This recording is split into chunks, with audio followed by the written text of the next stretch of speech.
The sound of champagne glasses clinking filled the air, mixing with the faint hum of a string quartet. It was the kind of wedding people would post about for weeks, gold-trimmed tablecloths, roses flown in from Italy, the bride shimmering like a magazine cover. I stood near the back, trying to look invisible. My name is Lily Lewis, and this was my sister Samantha's wedding, the event my mother had been preparing for her entire life as if it were her own coronation. She called it the perfect union, though nothing about this night would be perfect. When the master of ceremonies handed my mother the microphone, I knew something was about to go wrong. Margaret Lewis never spoke without purpose, and her favorite pastime was disguising cruelty as charm. "Isn't she radiant?" she began, gesturing to Samantha, who glowed beside her new husband. "Our family has always believed in ambition and grace in knowing your worth and living up to it." Her words rolled smooth, rehearsed the voice of a woman who owned her image like a brand. Then her tone shifted just slightly. "Of course," she added, scanning the crowd. "Not every daughter follows the same path. Some of us find meaning in, well, simpler things." Laughter rippled through the tables. My stomach tightened. She looked directly at me, her smile sharp enough to draw blood. "Some people," she said, "just never learn when to stop living off their sister's achievements." A few gasps broke the surface then, that horrible sound, polite laughter trying to fill the silence. I felt every eye turn toward me, pity disguised as curiosity. My throat burned, but I forced a smile. "She's joking," someone whispered nearby. But she wasn't. Margaret never joked about hierarchy. Samantha's hand slipped from her champagne glass. She looked mortified, but she didn't say a word. I could see the fear in her eyes, fear of ruining the picture-perfect evening Mom had spent months crafting. "Mom," she murmured, "please." But my mother only tilted her head, her diamond earrings catching the light. "Oh, darling, I'm only teasing. We all know Lily's heart is in the right place, even if her career isn't." More laughter. My vision blurred for a moment, my pulse hammering in my ears. I wanted to vanish, but my feet refused to move. Then I looked across the room and met my father's gaze. Thomas Lewis, the quiet professor who always believed silence was a form of peace, sat at the end of the table. His jaw was set, his eyes dark with something I hadn't seen in years, fury. But he said nothing. His hand tightened around his glass knuckles white. That silence hurt more than my mother's words. I had sacrificed years of my life for this family, stayed behind when Dad was ill, taken extra shifts to pay his hospital bills, and still, here I was the daughter my mother used as a punchline. My hands trembled as I reached for my bag. If I left quietly, maybe no one would remember this moment. Maybe I could protect what was left of my dignity. But before I could move, my mother's voice cut through the music again. Leaving already, she called out her words, sweet and venomous. "We paid for your meal, sweetheart. You could at least pretend to belong." The laughter that followed didn't sound human anymore. It sounded like applause for my humiliation. I turned toward the exit, forcing my face to stay still, my spine straight. Behind me, the music resumed as if nothing had happened. But I could feel it, the crack inside me widening, something breaking that would never be the same again. My mother always said our family name stood for excellence. "The Lewises don't settle," she used to remind us usually while adjusting her pearls in the mirror. But what she meant was that appearances mattered more than anything. Our family was a brand, not a bond, and I had never quite fit the brand. Margaret Lewis, age 58, was the kind of woman who made everyone feel smaller just by walking into a room. She'd built her fashion label from nothing and loved to remind the world that every stitch represented her sacrifice. My father Thomas had been her opposite, a professor of moral philosophy who believed in humility, empathy, and truth. For 30 years, he'd taught ethics to college students who adored him. Yet somehow he'd never learned how to protect himself from my mother's quiet cruelty. My sister Samantha inherited all the traits my mother valued: beauty, charm, ambition. She worked in corporate law and dressed like she was perpetually on the cover of Vogue. I, on the other hand, taught music at a public elementary school where the instruments were older than the students. I didn't have designer heels or a husband with a corner office. I had calloused fingers, a stack of lesson plans, and a heart that still believed kindness could matter more than titles. My mother called it my phase of martyrdom. When Dad had a heart attack 3 years ago, it was me who stayed. Margaret had a charity gala that weekend. Samantha was abroad for a case. I slept on a hospital cot for 6 months, fed him soup, paid for his medications from my meager savings. When he recovered, he cried and said, "You gave me my life back." But when Margaret visited the hospital, she brought cameras. The photos appeared in a magazine under the caption, "Family Support During Recovery." I wasn't mentioned. She didn't need the daughter who cared. She needed the daughter who looked perfect beside her. After that, something inside me dimmed. I stopped arguing. I stopped expecting anything from her. Still, a small part of me believed that one day she'd see me not as a disappointment, not as a shadow behind Samantha, but as her child. That's why, despite every instinct screaming against it, I came to this wedding. Because maybe, just maybe, this night could be different.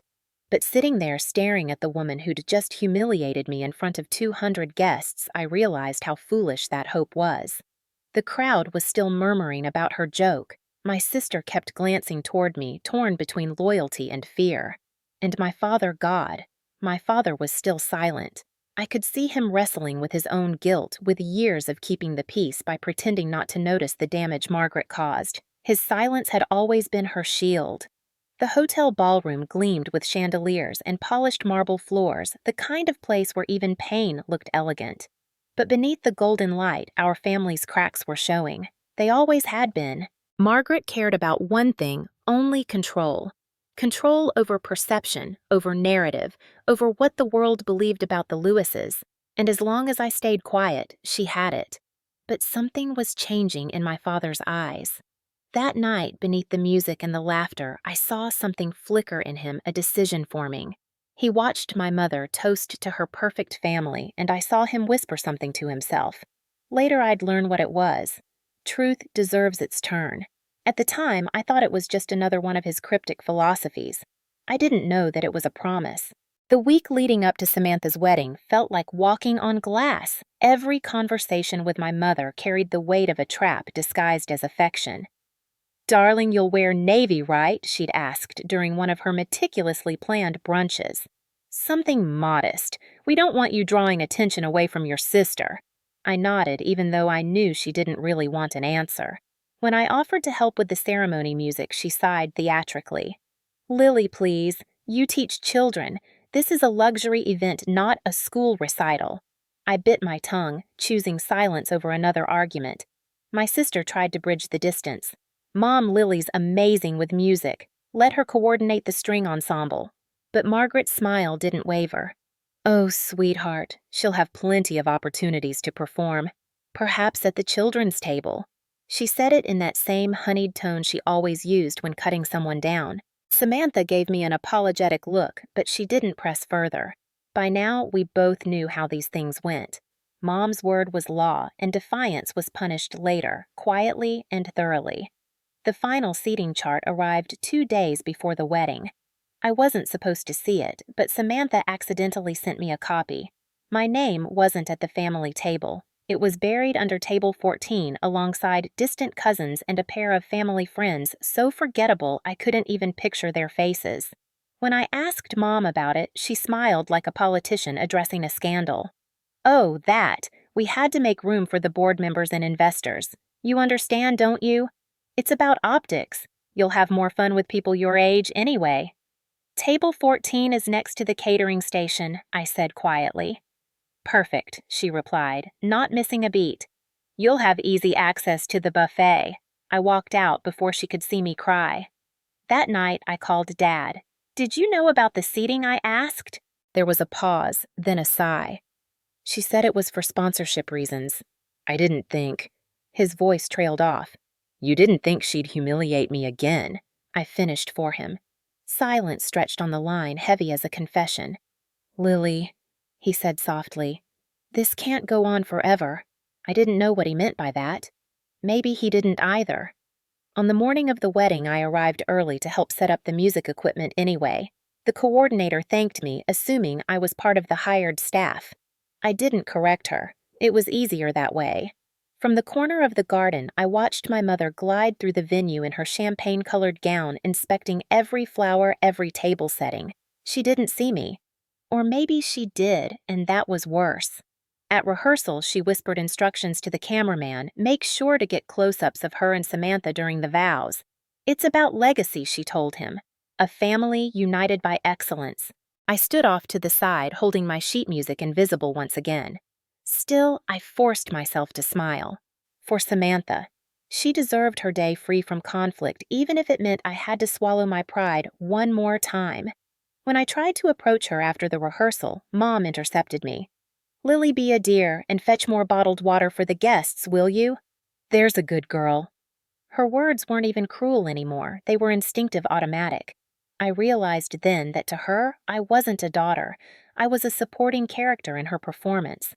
As I carried the heavy crate of water bottles back to the tent, my arms trembling, I caught my reflection in the mirrored wall. A woman small and faded, trapped inside a family portrait she didn't belong to. I didn't know it yet, but the next time I looked into a mirror, I wouldn't see that version of myself again. Something inside me was already cracking open, preparing for the moment the truth would finally break free. By the time the reception began, my smile felt carved into my face. I took my seat at table 14 near the exit where the faint smell of the kitchen drifted through every time the waiters pushed through the doors. My dress, the same navy one my mother had deemed serviceable, clung uncomfortably to my skin. From where I sat, I could see the head table gleaming beneath the chandeliers my mother perfectly posed beside Samantha, her diamond bracelet flashing every time she raised her glass. Dad sat 2 seats away, his face unreadable. When it was Margaret's turn to give her toast, I knew something terrible was coming. She always saved her sharpest words for when the cameras were rolling. She stood elegant and poised, her voice carrying effortlessly across the room. "I just want to say how proud I am of my beautiful daughter Samantha," she began. "She's accomplished, graceful, and now married to a man who truly understands her worth." A pause, a deliberate one. Then she smiled that slow, cruel smile I knew too well. "Some of us," she added, her eyes flicking toward me, "take a little longer to find purpose. But that's what family is for, isn't it? To support those who are still finding themselves." Laughter. Again. Softer this time, but still cutting. I could feel the heat rise in my cheeks, the kind that burns from humiliation you can't hide. I wanted to stand to defend myself, but I couldn't move. My body felt paralyzed, my throat thick. Samantha's husband shifted awkwardly. Even he seemed embarrassed. "Mom," Samantha murmured, tugging her arm. "That's enough." "Oh, I'm just teasing," she said lightly. "Lily knows I love her. She's our family's free spirit." Another wave of polite laughter. That phrase, free spirit, was her polite way of calling me a failure. I looked at my father. He wasn't laughing. His expression had hardened to the same look he wore when grading a student's paper filled with plagiarism. But still, he said nothing. He just turned his wedding ring slowly, the metal glinting under the light. The moment stretched endlessly.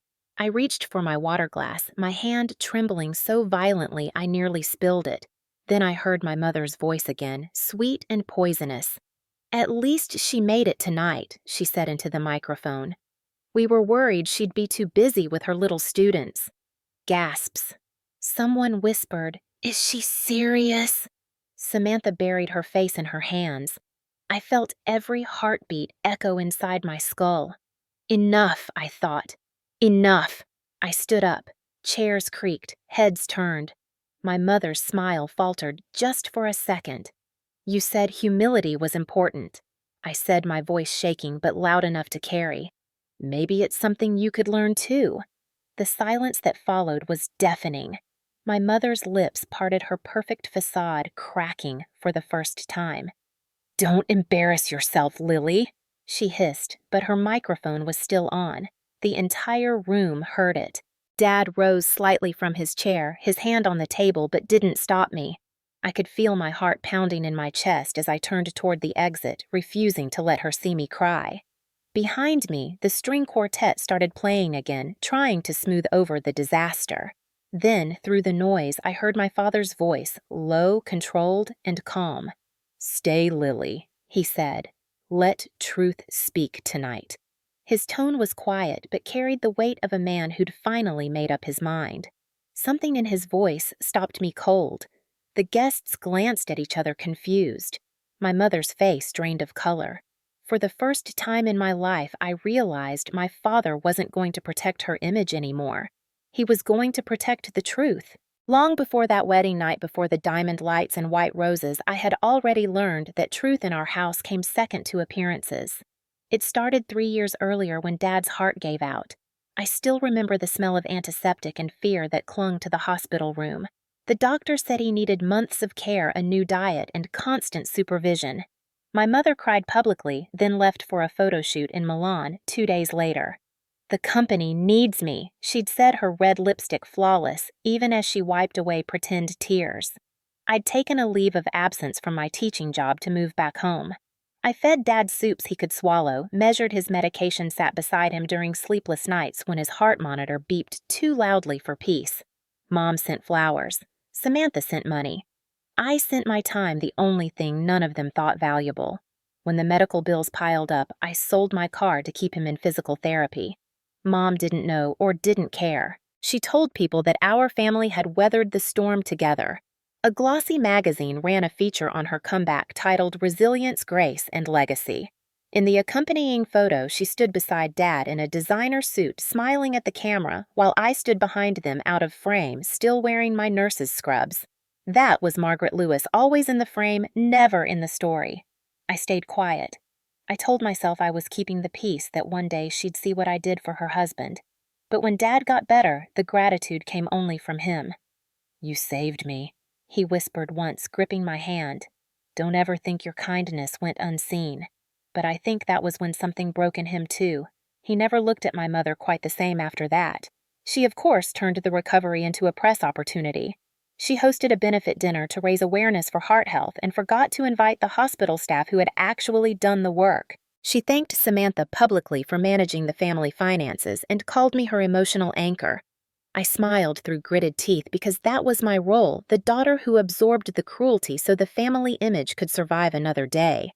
I tried to tell myself she was raised differently, that she didn't know how to love without controlling. But the truth was simpler. She only valued what could be displayed. Love didn't photograph well. Control did. When I returned to teaching, she stopped calling. Dad and I talked every week, though, and his voice always carried the same gentle regret. "You remind me of my mother," he'd say, softly. "She believed kindness was a form of strength. Your mother doesn't understand that yet." Yet I repeated, always hoping the day would come when she would. I even visited her studio once to surprise her with dinner. She was on the phone with a magazine editor, laughing about a heartwarming story she was telling in an upcoming interview. "Oh, yes," she said, smiling into the mirror. "My family was everything during Robert's illness. Samantha was a rock, and I devoted every waking moment to his recovery." I froze in the doorway holding takeout containers. She hadn't even noticed me. That's when I realized the image she'd built of our family wasn't a lie she told others. It was a lie she told herself until she believed it. That night, I sat in my car and cried, not from anger, but from exhaustion. Loving her felt like throwing myself at a locked door that would never open. Still, when the wedding invitation arrived a year later, written in her flawless calligraphy, I told myself to go. Maybe time had softened her. Maybe watching Dad nearly die had changed her. But the truth is, I went because I still wanted to belong. I still wanted to hear her say just once that I made her proud. I didn't know then that the wedding wasn't going to give me closure. It was going to give me something far colder proof. The chandeliers dripped light over the ballroom like liquid gold, every surface polished to reflect perfection. The kind of place where my mother thrived, where control sparkled brighter than sincerity. The speeches were winding down, and I could already feel relief beginning to edge through my chest. Maybe, just maybe, the worst was over. But I should have known better. When my mother rose again, I felt the air in the room shift. Her posture was regal, her smile effortless, but her eyes gleamed with something mean.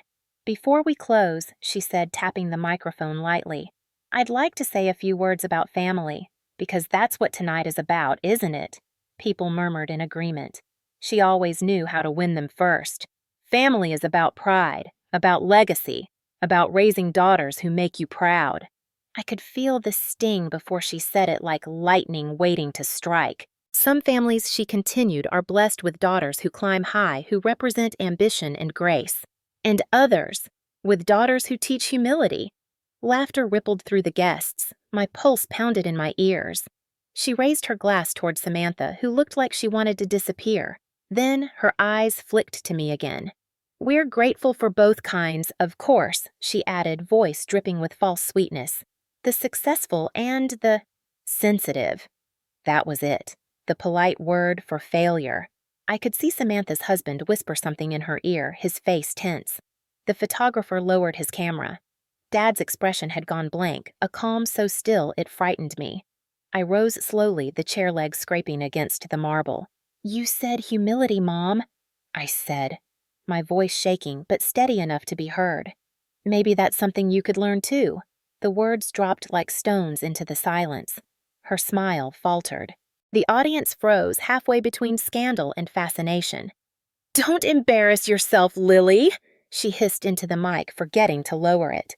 The sound echoed through the speakers sharp as glass. Samantha stood whispering, Mom, stop. But Margaret ignored her, straightening her shoulders, as if she could realign the room by sheer force of will. Sit down, she ordered, but I didn't move. For once in my life, I didn't obey. You've embarrassed me enough for one lifetime, I said softly, but the microphone picked up every word.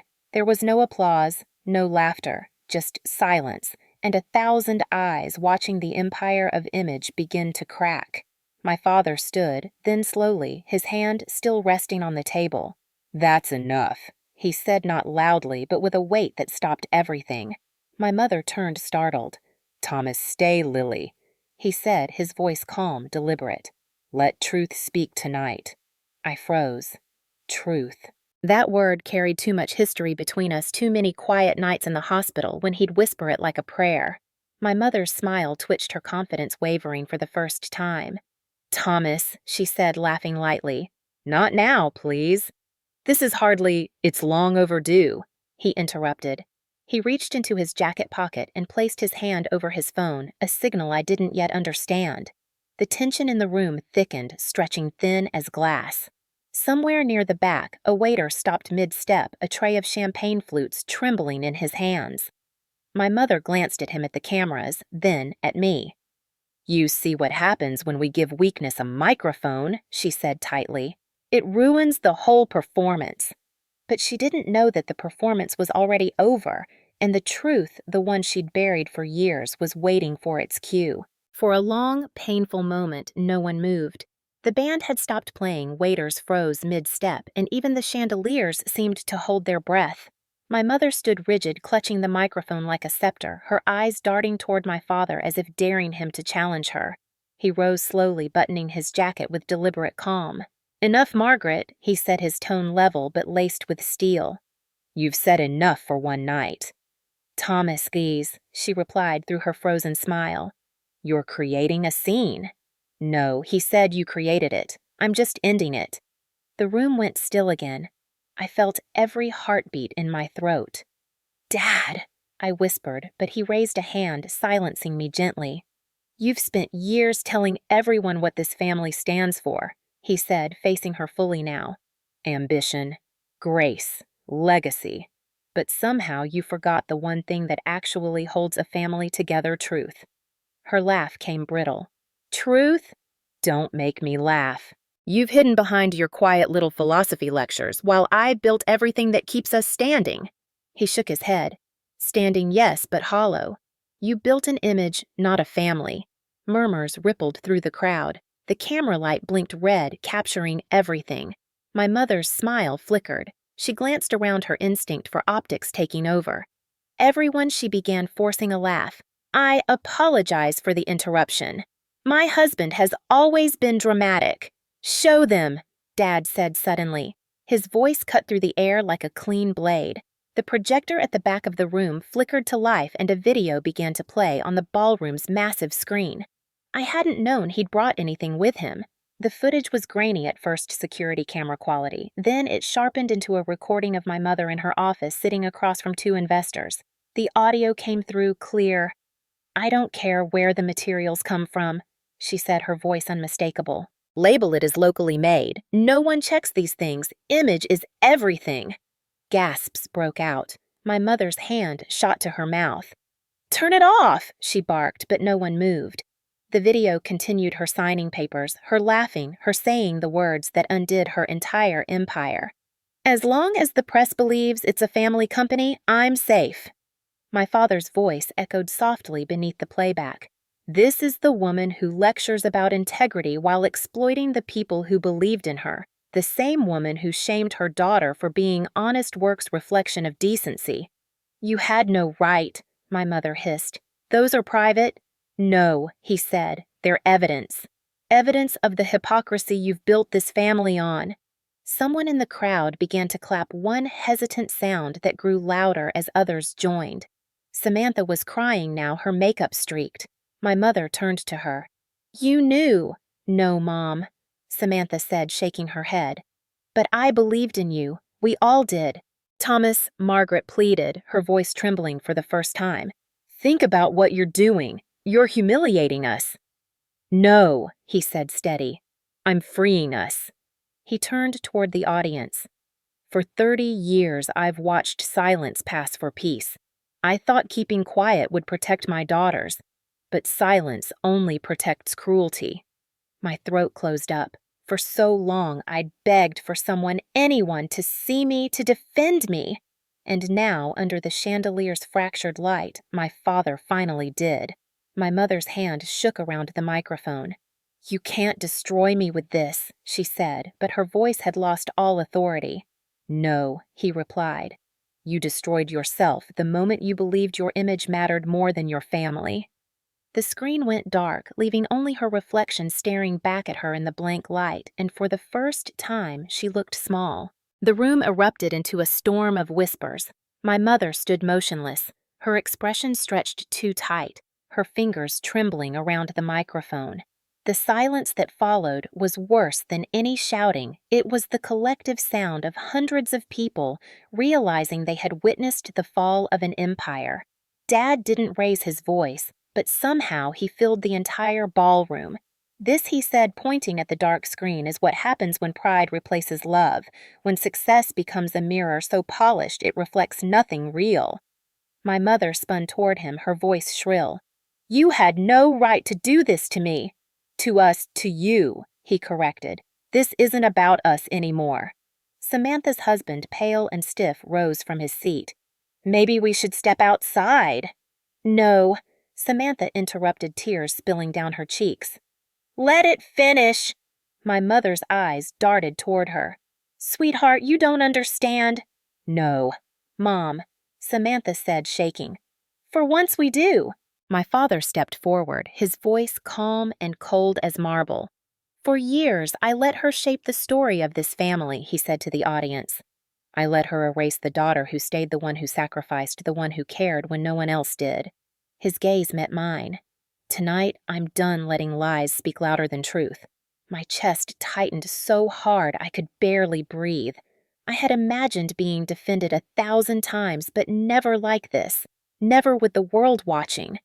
My mother laughed a desperate cracking sound. "You're enjoying this, aren't you? Making me the villain so you can play the martyr." Dad looked at her sadly.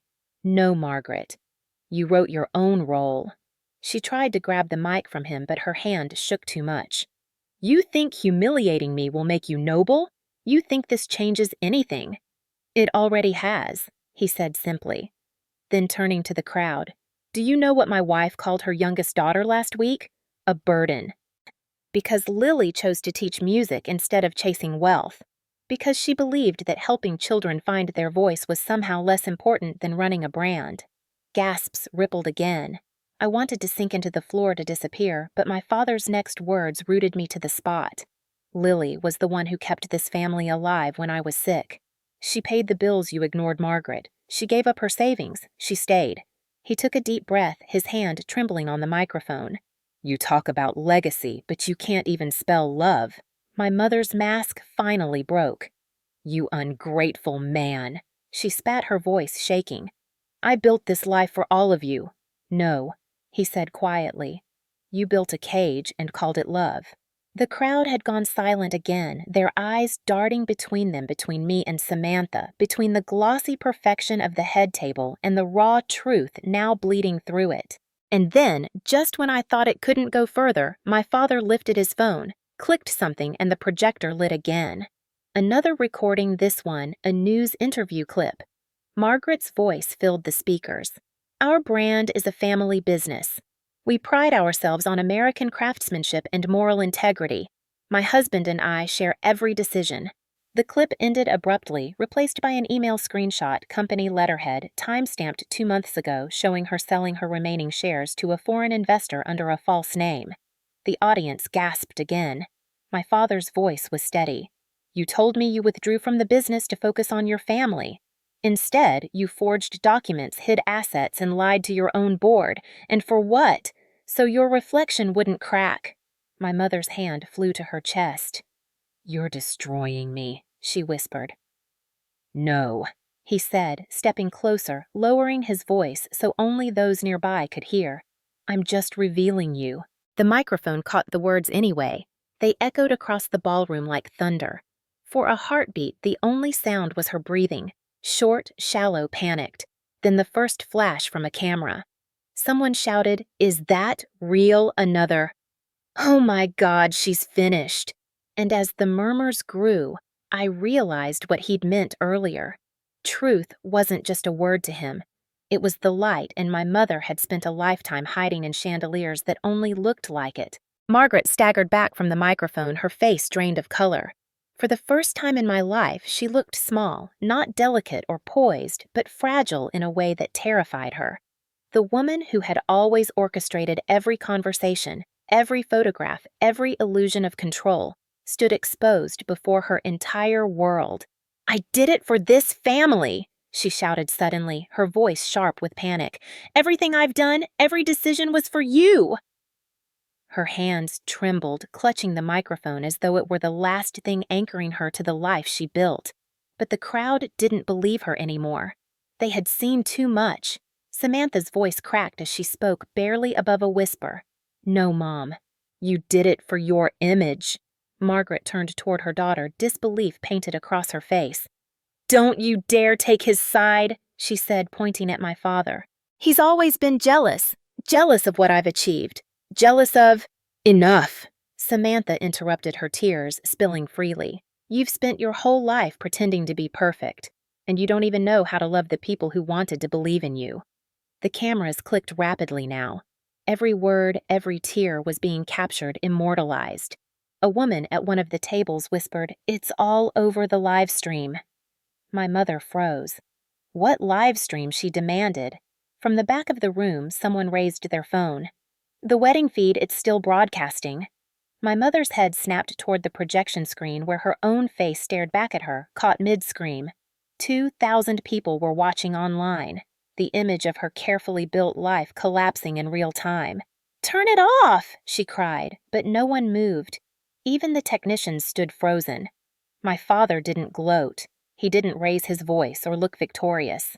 He simply stood there, shoulders heavy but steady, as though he'd waited years for this exact reckoning. You wanted an audience, Margaret, he said quietly. Now you have one. Her breath hitched. The microphone slipped from her fingers, clattering onto the floor. The sound echoed like a gunshot. Then she turned toward me. You, she said, her voice trembling with a fury that bordered on hysteria. You planned this. You and your father. No, I said softly. You planned this the day you decided appearances were more important than people. The ballroom was so silent that my own voice startled me. Every word I said seemed to vibrate in the air between us. You taught me to smile through humiliation, to make excuses for cruelty. But I'm done doing that. She took a step toward me, her eyes wide. You ungrateful little— Stop, my father said firmly. He didn't shout, but the authority in his tone was absolute. Not another word. My mother froze again, her chest rising and falling with sharp breaths. Behind her, reporters who'd been invited for publicity were already slipping out, whispering into their phones. The irony burned the woman who lived for headlines had just become one. She looked around the room for an ally, but there were none left. Even her oldest friends avoided her gaze. Samantha sank into her seat, covering her face, her sobs quiet but uncontrollable. The video still looped faintly in the background, her mother's lies replaying like a confession. "You can't do this to me," Margaret said weakly, but her voice no longer carried authority. "I built this family." My father stepped closer, meeting her eyes with a calm that felt like judgment. "No, Margaret, he said you built a monument to yourself." And tonight it finally fell. 3 days after the wedding, the story broke everywhere. "Designer exposed at daughter's wedding," read the headline in the San Francisco Chronicle. The photos showed my mother mid-scream, mascara streaked, surrounded by guests frozen in disbelief. The video had been viewed 2 million times in 24 hours. For someone who had spent her entire life curating perfection, that kind of truth was poison. Her brand's stock plummeted overnight. Investors withdrew. The board called an emergency meeting and removed her as CEO within 48 hours. The company she'd built, the empire she'd worshipped, had exiled her without ceremony. She issued a public statement calling it temporary burnout, but no one believed her. For the first time, her face disappeared from the magazines. Dad and I stayed quiet. We didn't talk about the wedding or the aftermath. He spent long mornings in his study reading while I returned to my students. Music was the only thing that still made sense. But every night when I came home, I'd find him sitting at the kitchen table with 2 mugs waiting for me. "You did nothing wrong," he'd say, as if he needed to remind me. She just couldn't see goodness unless it glittered. One evening, I caught him staring at his wedding ring. "I thought keeping peace meant staying silent," he said softly. "But silence is just a polite way to watch something die." His voice cracked, and I realized he wasn't just talking about the marriage. He was talking about the family that never truly existed. Samantha called a week later. "Can I come over?" she asked. When she arrived, she looked nothing like the poised lawyer from the wedding photos. Her makeup was gone, her hair tied back, her eyes red. She sat at my kitchen counter, twisting a napkin in her hands. "I'm sorry, Lily," she said. I should have stopped her. I poured her tea. "You were scared." "We all were." "I know." She exhaled shakily. "She blames you, you know. Says you and Dad destroyed her." I stirred my tea. "We didn't destroy her. She built her life on a lie. We just stopped pretending it was real." Samantha nodded, tears welling. "She hasn't left the house. The windows are covered. Dad's right, she's living in her own reflection now." The words hung heavy between us. Then she looked up, her eyes searching mine. "Do you hate her?" I thought about it. About the years of insults disguised as concern, the nights I cried after family dinners, the way she'd smiled while shattering me in front of strangers. "No," I said finally. "I pity her." Samantha reached across the counter and took my hand. For the first time in years, we sat without competition, without expectation, just sisters trying to rebuild what their mother had ruined. When she left, I walked into the living room where Dad sat reading. "You think she'll ever apologize?" I asked. He looked up, his eyes tired but gentle. "Maybe," he said, "but not for the reasons you hope. Some people apologize because they've changed, others because they've lost. I knew which kind my mother would be. Still, part of me wanted to believe she could learn. Maybe the public humiliation would force her to see the wreckage she caused. Maybe she'd understand that love built on control isn't love at all. But deep down, I already knew the truth. My mother didn't regret what she'd done. She regretted losing the audience. That night, I dreamt of the wedding again, not the laughter, not the gold light, but the moment when Dad said, "Let truth speak tonight." In the dream, his voice didn't sound angry or triumphant. It sounded like mercy. A year passed before anyone spoke her name out loud again. The headlines had faded. Her company sold to foreign investors who scrubbed her image from every campaign. She moved into a smaller house outside the city, a glass cage without cameras. The silence she once despised had become her punishment. Sometimes I'd see her car outside the grocery store parking lot, idling, never leaving. She couldn't bear to be seen, but she couldn't bear being forgotten either. Samantha visited her occasionally out of guilt more than affection. "She barely talks," she told me once. "She just stares at the TV like she's waiting for her name to come back on it." I nodded, feeling pity, but not sadness. I had no grief left for the woman who taught me that love required apology first. In the meantime, Dad and I began something new. We called it the Harmony Project, a nonprofit for young music teachers in underfunded schools. It started small, a few grants, some donated instruments, a mentorship program. Within 6 months, it grew faster than we'd imagined. The press loved the irony the daughter once humiliated for teaching children now running a foundation built entirely on that purpose. But this time, the attention wasn't hollow. Every article, every photo came with real faces, teachers holding violins, children singing in classrooms that used to be silent. Dad called it poetic justice. Truth doesn't destroy families, he said at our first gala, pretending does. He stood at the podium, frailer now, but radiant with peace. When he looked at me, I saw pride, the kind that doesn't need to be spoken. Samantha was there too, quieter, softer. When she hugged me afterward, she whispered, "You changed everything, Lily." "No," I said. "Dad did, but I knew the truth. It wasn't just him. We all did in different ways. Even Mom in her downfall had become the proof that integrity mattered more than perfection." A month later, I received a letter. The handwriting was unfamiliar until I saw the signature. "Margaret, I watched your speech," it read. "You and your father looked happy. I don't expect forgiveness, just silence." I folded it neatly and placed it in a drawer. There was nothing to reply. Her silence was finally serving a purpose. Consequence. I didn't want revenge. I wanted distance.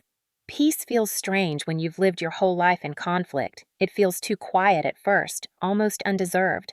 But slowly, the stillness began to feel like safety. Dad and I kept working. The foundation spread to neighboring states. Donations poured in from people who'd seen the viral video a year earlier. They didn't remember the scandal's details, only the moment when truth stood up to cruelty. That was enough. One evening after an event, Dad said, "Do you think she'll ever come around?" "Maybe," I said. "But that's her journey, not ours." He smiled faintly. "You sound like a teacher.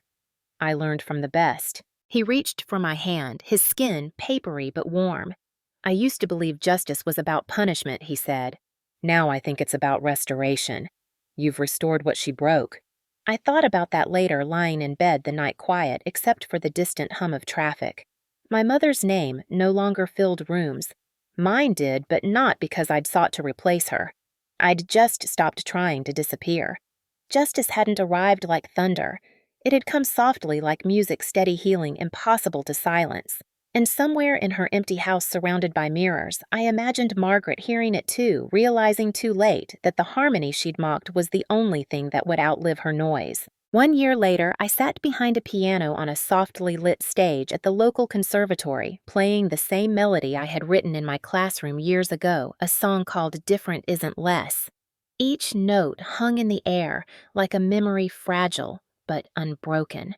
The audience was full of teachers, students, parents, people who understood that kindness could be louder than ambition if you let it play long enough. When I finished, they rose to their feet, clapping not because of the music, but because of the message. I saw my father in the front row, his eyes glistening, his hands trembling from pride. For the first time, I didn't look for my mother's approval in the crowd. I didn't need it. After the performance, as people congratulated me, a woman approached and handed me an envelope. "Someone asked me to give you this," she said. I opened it later alone. The handwriting was shaky, uneven. "Lily, I watched tonight. You're right. Love without truth is just performance. I'm sorry, Mom." I read it twice, folded it once, and tucked it inside my journal.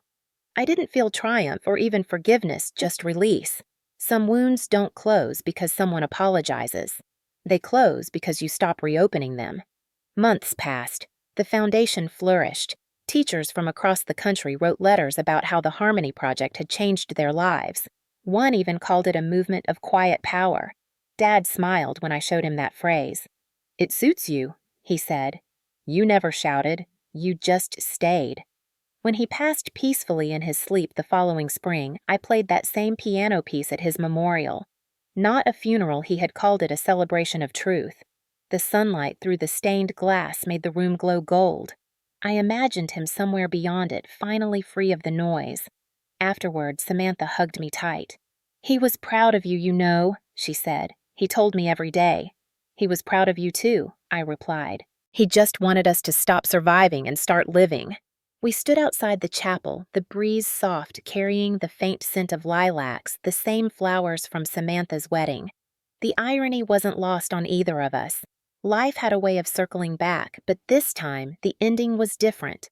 Months later, I returned to the school where I first started teaching. A boy ran up to me in the hallway. Tommy, one of my old students. "Ms. Lewis," he shouted, grinning.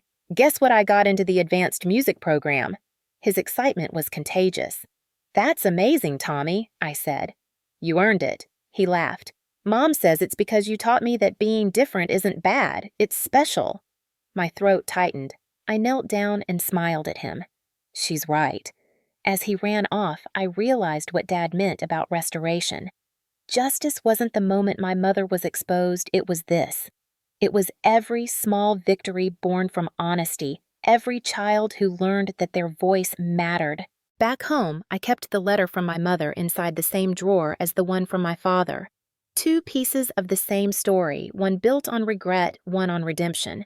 I never replied to hers. Some lessons come too late to share. But sometimes I'd imagine her watching interviews about the foundation, seeing my name scroll across the bottom of the screen. Maybe she smiled. Maybe she cried.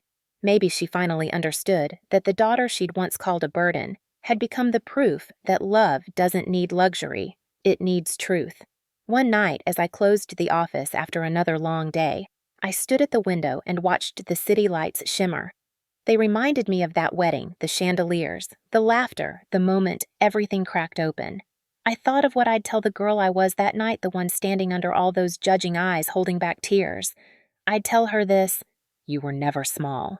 You were just in the wrong light." The Harmony Project's motto now hangs on the wall of every school we've partnered with. Let truth speak tonight. It began as my father's words and became our legacy. And every time a child plays a note, every time a teacher refuses to give up, I know the music will keep playing long after all the noise has faded. Because some legacies aren't built on image, they're built on truth that finally learned how to sing.